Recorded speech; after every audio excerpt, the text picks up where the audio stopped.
Қайырлы күн, менің каналыма қош келдіңіздер. Маған лайк басып тіркелуді ұмытпаңыздар. Бүгін біз сіздермен өте жұмсақ бір жасағаннан шығатын шоколадты пирог жасаймыз.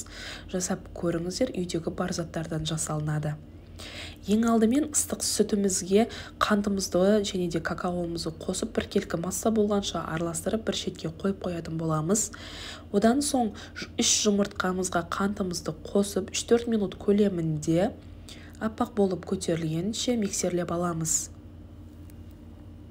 Миксерлеп болған соң жаңағы сұйық какао массамызды қосып араластырып және де ұнымызға қосқышымызды қосып 3 бөле отырып миксерлеп араластырып аламыз.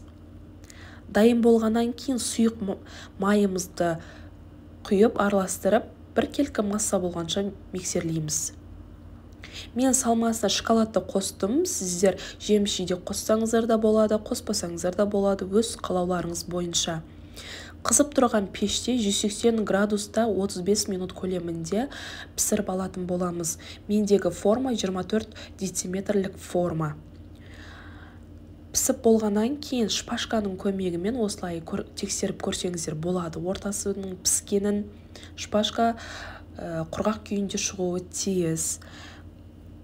Мен шоколадты ганаш құйдым бетіне. Сіздер өз қалауларыңыз бойынша шоколадты ганашымыз біздегі сүт пен шоколадты араластырып ертіп алдым.